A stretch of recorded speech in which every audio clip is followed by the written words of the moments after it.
edição de hoje é triste porque os corpos das vítimas que estavam no helicóptero que desapareceu no último dia 31 foram encontrados ao lado da aeronave, segundo a polícia. A gente mostrou mais cedo na primeira edição.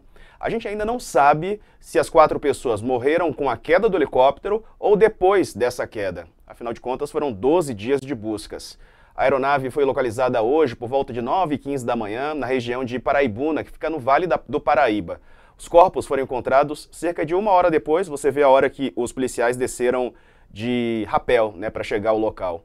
A perícia vai apurar, por exemplo, quais fraturas as vítimas sofreram a partir daqui. Os passageiros eram Luciana, de 46 anos, a filha dela, Letícia, que tinha 20, e Rafael Torres, 41 anos. Ele era amigo da família. O piloto foi identificado como Cassiano Teodoro. Ele também morreu nesse acidente. A gente vai separar um trecho do que disse um porta-voz da Polícia Militar sobre o que acontece a partir de agora, depois da localização do helicóptero. Vamos ver. Nós temos 4 policiais do Comando de Aviação no local e nós pousamos próximo.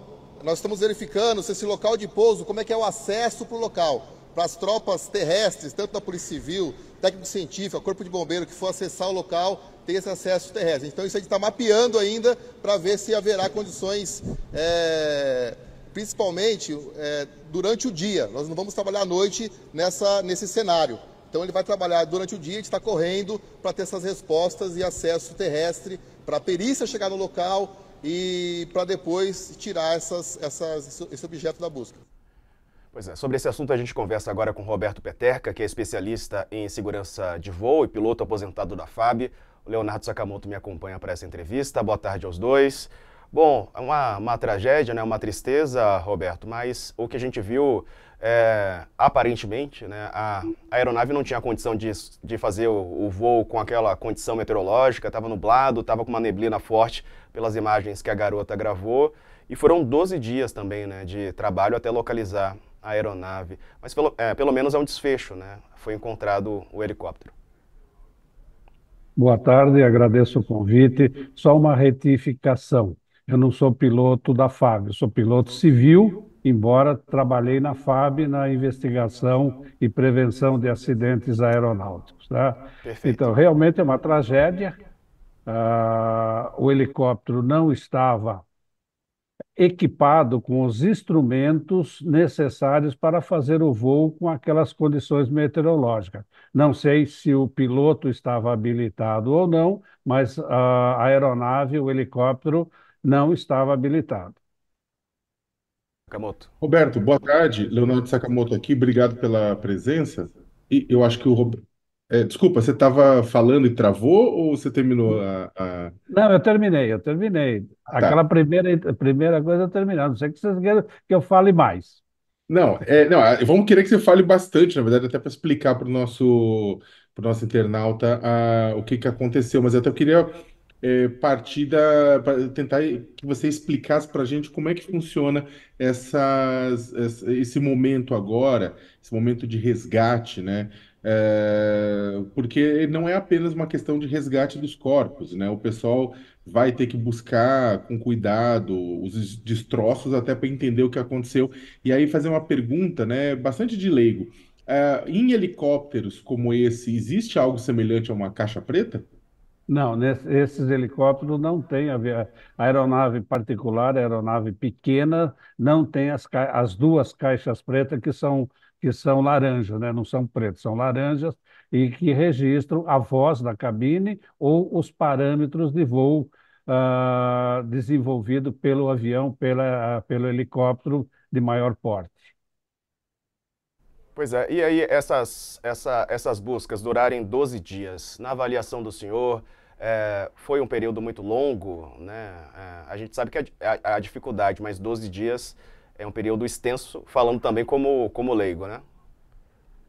Não, veja bem, as condições meteorológicas, em princípio, impediam que os voos visualizassem o solo. Então, esse foi um grande problema que você teve. Outro problema foi a mata fechada, que você vê que apenas de um pequeno ângulo é que conseguiu descobrir o helicóptero lá, porque a mata, quando cai alguma coisa, um avião, um helicóptero, algo, né, nessa floresta, ela fecha e impossibilita a visualização vertical. Então, e outro ponto é que sabia-se que ele tinha feito um pouso próximo da represa, mas a partir daí não se tinha muito mais informações qual o destino que ele tomou. Se ele seguiu em linha reta, como ele havia falado que ele iria por cima da camada, certo? Que parece que ele recebeu informações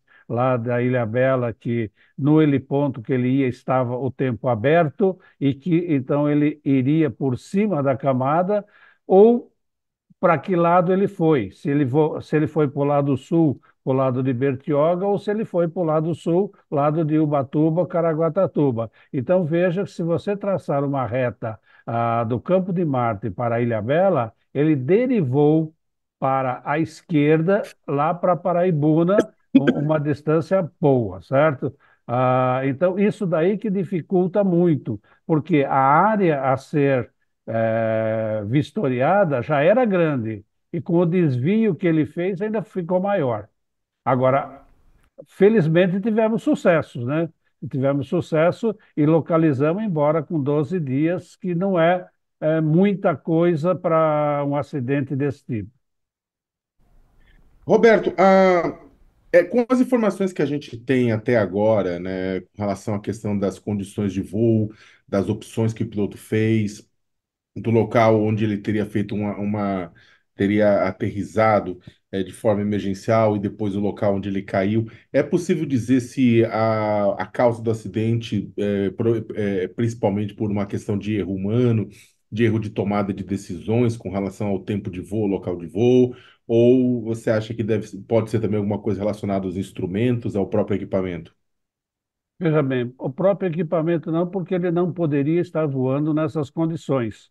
O pouso de precaução que ele fez, ele deveria ter feito no outro aeroporto, talvez em São José dos Campos, aguardado a melhoria e prosseguir. Mas se você notar aquela filmagem da rodovia dos Tamoios, você vê o helicóptero passando mais escurecido, ou seja, ele está opaco, ele não está numa condição visual que você consiga enxergá-lo nitidamente. Então ele já estava ali voando meio que por instrumento e contrariando normalmente e logicamente contrariando a regra do voo visual, porque o voo visual exige que ele tenha a visualização vertical, ou seja, ele esteja vendo o solo o tempo todo e também ao redor dele, ao redor do helicóptero, que a visibilidade esteja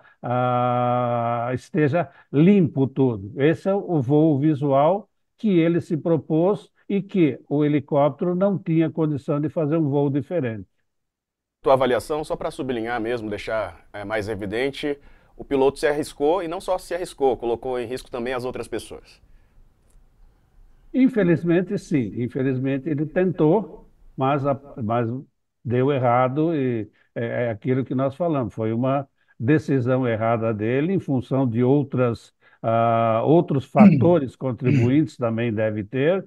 Quem não voa por instrumento ou quem não tem os instrumentos no painel, em 3 minutos ele pode ter uma desorientação espacial e não saber dentro da camada como que está o helicóptero, que posição que está, se está de dorso, se está normal, se está tombando, se não está, e aí ele tem uma perda de controle em voo por uma desorientação espacial. Isso tudo são hipóteses, certo? Porque no momento todas as variáveis são possíveis. O CENIPA vai investigar e vai destacar as que contribuíram com esse acidente. Roberto, por que que essa região da Serra do Mar, vou até centralizar, do litoral norte de São Paulo, entre a região da Dutra, Ayrton Senna, mas também Ilhabela, São Sebastião, Caraguatatuba, Ubatuba, Paraty, né?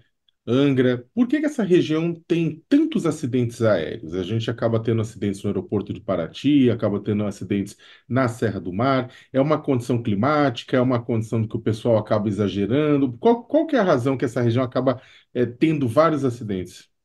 Essa região por ter a serra e a umidade que vem do ar, ela cria nevoeiros, ela cria camadas. E, infelizmente, os pilotos insistem em prosseguir, mesmo não tendo condições visuais ou tendo condições precárias de visibilidade ou precárias do próprio instrumento a bordo do seu avião, do seu helicóptero. Pois é, e nesse sentido também tenho aqui uma pergunta que eu queria saber se, na verdade, quanto tempo demora, né, para sair o resultado dessa investigação? Bom, veja bem, o CENIPA, ele não tem um prazo definido para concluir essa investigação. Isso vai muito da complexidade que se envolve. Pode ser que apareça no meio da investigação alguma coisa envolvendo o projeto desse helicóptero. Ele vai ser chamado a indústria aeronáutica que produziu a Robinson para causar explicação, apresentar projetos e tudo. Depende também de fazer o laudo pericial psicólogo, o psicológico, que é levantado, os psicólogos vão levantar o perfil psicológico do piloto para saber se ele era atirado, se ele não era, como que era o perfil dele. Tem o lado também que vai ser visto o aspecto fisiológico dele, se ele estava tomando um remédio que o incapacitou, pode acontecer que eu tenha incapacitado momentos antes. Enfim, é difícil dizer quanto tempo exatamente demora essa investigação. Agora, que fica claro que essa investigação não precisa ser aguardada a sua conclusão para fins judiciais, porque essa investigação não tem o cunho de culpabilidade ou de atribuir culpa a quem quer que seja. Ela tem a finalidade específica de extrair fatores que contribuíram com esse acidente e trabalhar com esses fatores na prevenção para tentar se evitar outros acidentes iguais a esse. Pois é. Falando sobre isso, né, sobre evitar novos acidentes, a gente sabe que é preciso muito cuidado na hora de contratar esse tipo de serviço, de fazer um voo como esse. No caso de comprovada a culpa desse piloto, alguém pode ser responsabilizado, já que ele faleceu nessa queda também? Acredito que sim, acredito que, eu não sei se o helicóptero era dele ou era de alguém, o proprietário do helicóptero naturalmente vai responder por isso, mas aí é um caso da justiça, né, que vai determinar. Tem alguma Roberto, uma última pergunta. São Paulo é uma das cidades em que você tem maior quantidade de helicópteros registrados em todo o mundo, né? Uma das principais capitais, e por conta disso também tem um trânsito muito intenso de helicópteros, né? À medida que São Paulo vai ficando mais rica, também a tendência e o trânsito na parte de baixo, né, da cidade, nas ruas e avenidas ficarem mais intenso, a tendência também é aumentar o tráfego aéreo. Tem alguma preocupação, algum debate que vem sendo feito com relação a isso aqui, em São Paulo? Olha, sempre tem. Agora, São Paulo é a primeira capital em número de operações de helicóptero no mundo, tá? Nós temos o maior número de operações. E sempre tem uma preocupação com o controle do tráfego aéreo. Você veja que foram criados nos últimos tempos os chamados corredores visuais específicos para helicóptero, para não se misturar com avião, certo? Então, eles se controlam.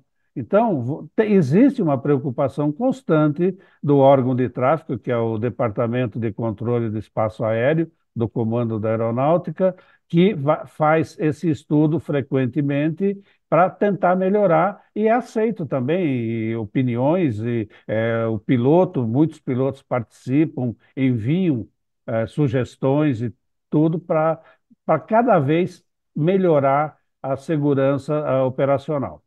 Tem alguma dica que o senhor pode dar para quem vai contratar esse serviço, quem vai pedir um táxi aéreo? Quais são as orientações que as pessoas devem observar nesse momento? Bom, em princípio foi estabelecido que pela ANAC, eu acho que ainda pelo DAC, mas acho que foi pela ANAC, que o táxi aéreo deve ter escrito nele táxi aéreo. E a pessoa pode pegar a matrícula do avião, entrar no site da ANAC e verificar se essa aeronave é realmente de táxi aéreo. Por quê?